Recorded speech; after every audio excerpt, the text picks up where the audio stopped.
will go from there. Let's go live. Woohoo! Oh, I got to get back over to my page. Otherwise, we go live and then I don't know we're live. So if you see it go live. Yep, we're live. All right. Yay. Hi, Teri, we're live. It's like a delay on my end. So I'm usually staring at the screen for a few seconds. So welcome, everyone, to the Healing Place Podcast live presentations for these next couple of weeks. And I'm very excited to have with me today Kathleen Friend, MD.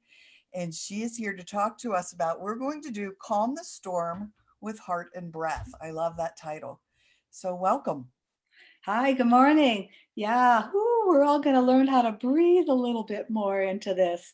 Yes, I love it. And I love, yes, the idea of heart, which is so very important in this healing journey that we've all stepped into, and utilizing breath. So, yeah.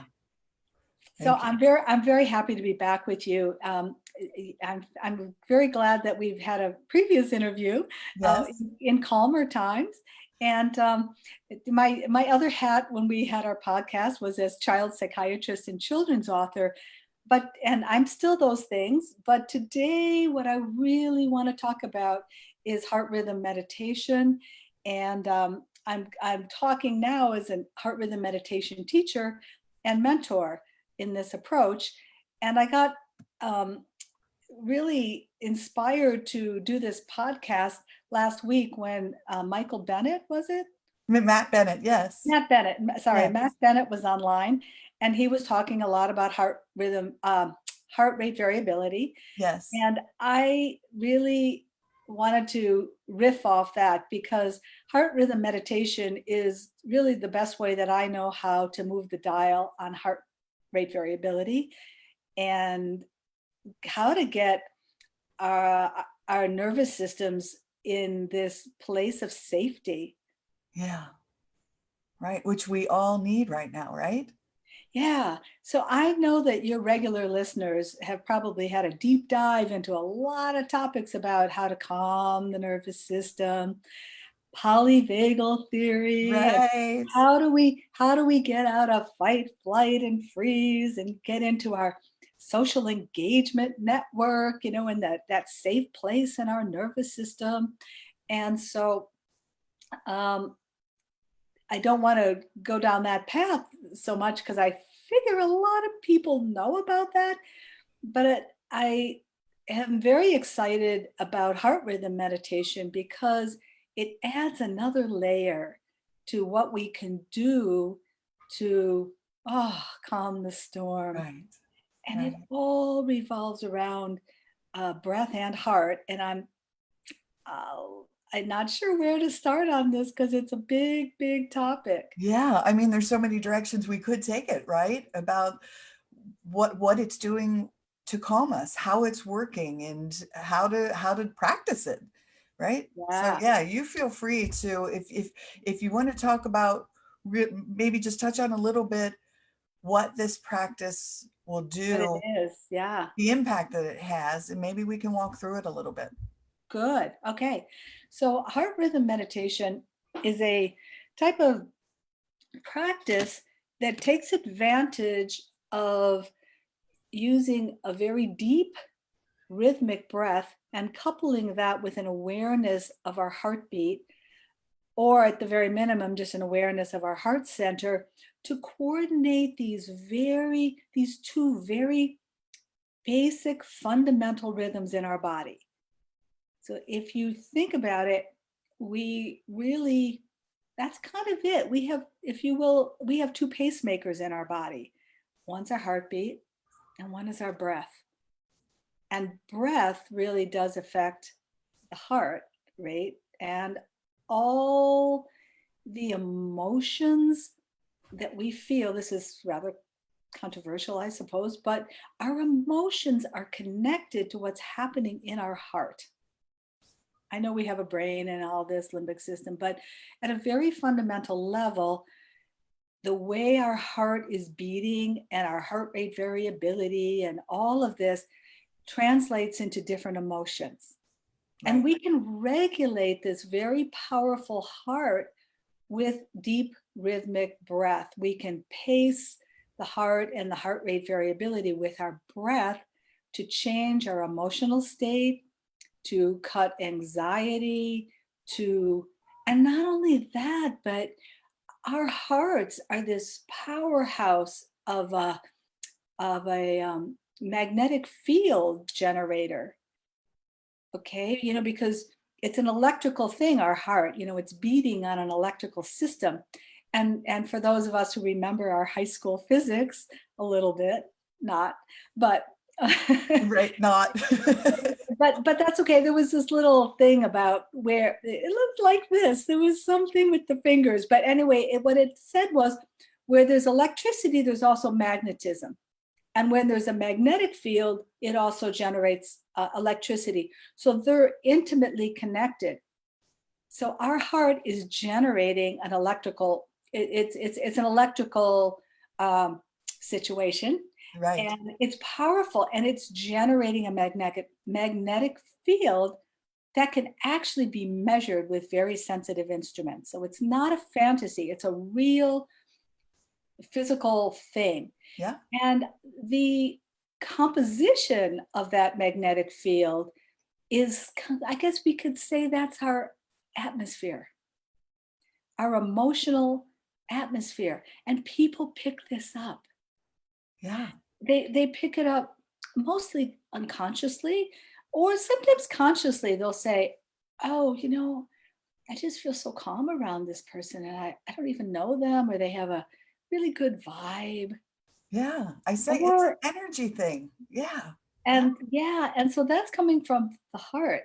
So if we have a method where we can control and shift the composition of that magnetic field, both for ourselves to live in and to have an influence on those around us by our atmosphere, we can go a long way to cutting down our own anxiety, and also to be this steady anchor for those around us. Because I work with children.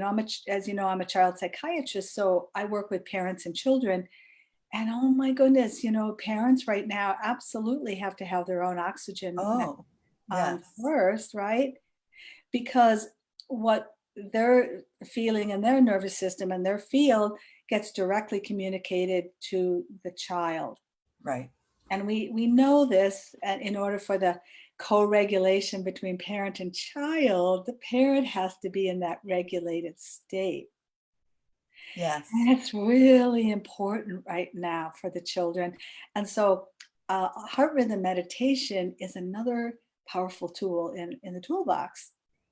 Yeah, and I love that. And we've talked about in the previous couple of Facebook Lives that I've done is regulation. That word keeps coming up over and over and over again, and what that means. So what is your definition for listeners who are tuning in? For regulation? Yes. What does that mean?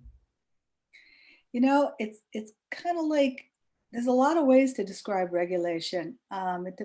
Just like you're looking at a chair, you could describe the overall thing, you could describe the materials it's made of. There's lots of ways, a lot of levels.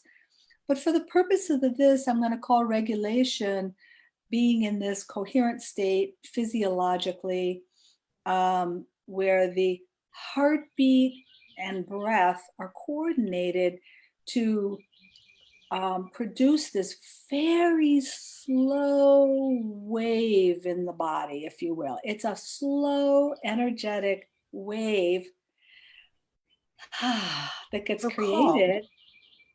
It's a real wave that goes through the body, an electrical wave, and it's measured in hertz. And it's a very slow wave that gets set up in the body that affects the brain.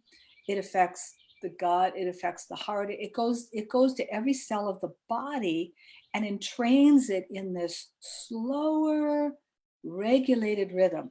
So for today, I'm going to call regulation being in that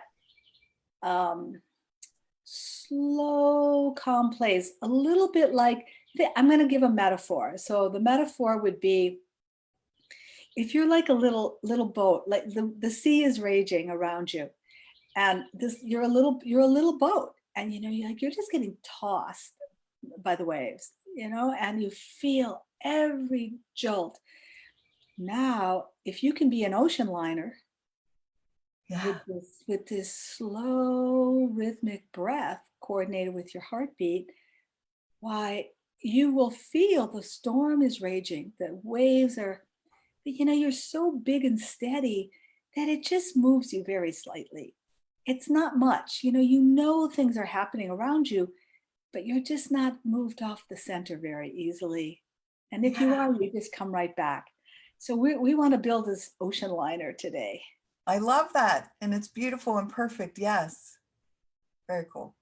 So you probably want to know how to do it, right? Yeah. Now I want to know. What do we do? Okay. So how are we going to do this? All right. So short, I'm actually not going to lead a meditation. I considered leading a meditation on this Facebook Live, but then I'd have to close my eyes and lose the audience. So, just so you know, at the end of this, I can actually gear people to resources where they can do a deeper dive into this. So awesome. All right, because they can really learn the technique. But basically, what we're doing with heart rhythm meditation is like many meditations, we try to, still our body. And, in this, we're just sitting up straight in a chair with our feet on the floor. Right. And we're trying to calm our body and just make it still with a straight spine to allow energy to move freely in the body. And so that you can really access a full breath. So you don't want to be, leaned over. That's not very good English, but you don't want to be slumped over. You want your shoulders back, your chest open, because we're going to want to take a deep belly breath. And I know people know about belly breathing and all that, but we want to be able to really access that deep breath. So the first step is honestly, the very first step is don't make an intervention. Sit up straight, get your body still, and just become aware of a conscious breath. Right. It's best if you can close your eyes, but you just become aware, oh, I'm breathing, and put your attention and consciousness on the breath. And I know that a lot of mindfulness techniques will talk about that and bring yourself back to the awareness of the breath. And that's a good start, but we're going to go further. So after we bring the attention to the breath, we want to start to deepen it and keep our attention on the breath and slowly deepen it. Inhale a little bit more deeply, and on the exhale, squeeze it out. Pull your belly button right back to your spine. And you'll find that when that turnaround for the inhale, your belly just kind of drops open and you get a bigger inhale. Yeah. So the key to a big inspiration, and we need inspiration. This is not an accident that breath and inhale is called inspiration, but that's another topic. But in order to get a good inhale, we have to really exhale fully. And the best way to do that is to pull that belly button back to the spine. And then it'll lighten up. And it's a quiet breath. It takes a little while to get with this, but it's somewhat vigorous, but it's quiet. Let me just do it quickly so I could show you how quiet it can be. Sure.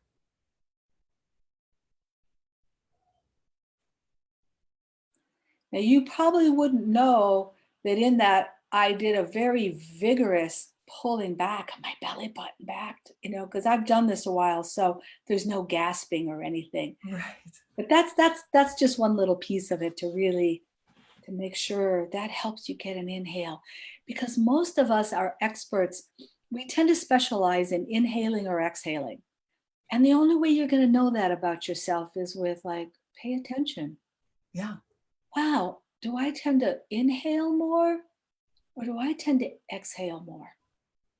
And that can give you a little bit of a clue. And some people, tend to be experts in one. So first of all, we're trying to even out the inhale and exhale.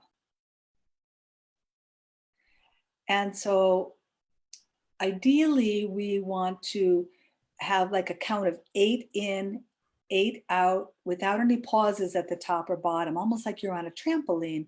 So you get to the bottom, you squeeze out, whoop, you come back up, and you just turn around, and it's this rhythmic. And it's because of this deep rhythmic breath, slow like this, that sets up that wave, that slow wave I talked about, that just provides that atmosphere of peace. And the emotion that's associated with that slow wave is peace. There's plenty of other emotions that we need, but this one is peace. Yeah. It's a slow breath in and out the mouth. And then the next step is to imagine that that breath is going in and out of your heart center. So you put your attention towards your heart while this deep rhythmic breath is going in and out. And some people may actually be able to feel their heartbeat just doing that. Mm-hmm. Teri, that's good. I see you're really set. Can you feel your heartbeat in your chest? Yes. I just felt it. When you brought my attention to it, I felt it.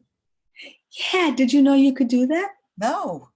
See, when we're running around the block or something, we know we feel our heartbeat. But you know what? That's good that you can feel that. Now, for those who cannot feel the heartbeat, and for some people it can take months, honestly, you might even feel a pulse somewhere in your body. Like some people might feel their hands pulsing, or you might just put your hand right on your heart and you might feel it that way. Right. Or even, can you see my hands? Yes. So it's not your fingertips. Yes. Yeah, I've got my hand over my heart, and I've got my left hand coming over my wrist, and I'm trying to feel my pulse on my arm. Oh yeah. Right. Like so. That's it. That's exactly it. Yeah. And sometimes you can get a pulse that way. Oh. So the idea with heart rhythm meditation, eventually, this takes a practice, is to use that heartbeat as your counter. So when I say 8 in and 8 out, you start with counting. But what we really want is, we want 8 heartbeats in and 8 heartbeats out. That is powerful. That's the beginnings. Yeah. Now, when some people close their eyes and do this, they start putting their attention on their heart, they can get a flood of emotion. Now, that isn't really a problem. We actually want that. Oh, keep breathing. We actually want that. In heart rhythm meditation, we don't want to go on any bypass into cosmic consciousness, transcendence. I mean, that comes later. We want our feelings. We want to digest. Our heart can digest it with that ocean liner, slow. But what's so funny is my eyes started to well up with tears a little bit. And it wasn't a sadness, but I felt a flow of emotion, unsure of exactly what I was tapping into, but I could feel that sensation arising. Yeah, fascinating. That's wonderful. That means you can really connect it to your heart. Our hearts are trying to talk to us all the time. And this method of keeping a conscious breath, deep, rhythmic, conscious breath with attention focused either just in the heart center or the heartbeat, will bring it up. It will let our hearts speak, and our hearts need to speak. That's beautiful, Teri. Yeah, that was so amazing. I mean, it was a beautiful sensation. Again, it wasn't a sadness tear. It was, I don't know, maybe a combination of joy and release. I don't know, but that was very powerful. It's emotion, energy, and that's energy and motion, I guess. Yeah. Yeah. So now some people, seriously though, may feel uncomfortable closing their eyes, and they may get flooded. And even though I'm saying this technique works and this is the best thing to work with that, sometimes you have to take baby steps. For some people, They may have to take a baby step in. And the baby step is keep your eyes open, put your hands on your heart, just like like you're cradling a baby, Right. and just try to keep your awareness, try to keep the breath going, and just cradle your heart. There. And just thank you. Just thank your heart for your heartbeat. Thank your breath. And, just feel that in your body, just stay in your body. And I can tell you that I've been practicing heart rhythm meditation for about 9 or 10 years. And it changed my life. Yeah. Simply put. But I will tell you that in this day of the coronavirus, when I think about people losing their breath, Yeah. with the respiratory problems, and I have to say that my appreciation for my simple breath is so profound in my meditations these days. And I'm like, oh my God, I have breath in my body. Yeah. That's a miracle. Yeah. And I can get 8 seconds in. Yes. Yeah. Beautiful. Very cool. That's kind of what I wanted to share with Yeah. everybody. It's kind of a crash course, through this. But so if people want to learn more, can they get a hold of you? Do you have a Facebook page? You have an email, a website? Yeah. So how do people get a hold of you? I do. I do. On Facebook, I think the easiest way is to go to my Greatness Chair page. I have a website. This website is really more related to my book, but you can find my email that way. You guys know www. Right. Okay, sorry. No, it's all good. It's just greatnesschair.com, one word, greatness chair. Not the greatness chair, just greatnesscheer.com. Okay. And for heart rhythm meditation, the best source to go to is I Am Heart, AIM Heart.org. So IamHeart.org. And there's a lot of resources there. There's free podcasts, there's courses. There's a course that literally just started yesterday, and I have no financial tie to this, just an FYI. But there just happened to be a course that started on Tuesday called similar to the title, Calming the Storm or something. Yeah. And it's kind of going through in more depth. It's going to be 2 meditations a week. And that's all on the IamHeart.org site. Cool. And I don't know. Do you have any other? That's kind of what I have. No, this is wonderful. I'm feeling so calm and chill. I'm just kind of dazed out. I mean, that is beautiful, and exactly what I want to do with these Facebook Lives is have amazing souls like yourself come on and talk about these strategies that people can use in a scary time where the whole world is in this state of uncertainty and the storm.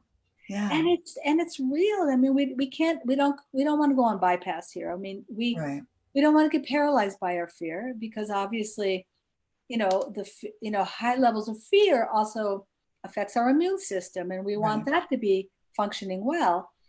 So we know if we can keep our nervous system regulated, get into that social engagement network, the ventral vagus, the better heart rate variability, all those things circle the drain on improving our immune system.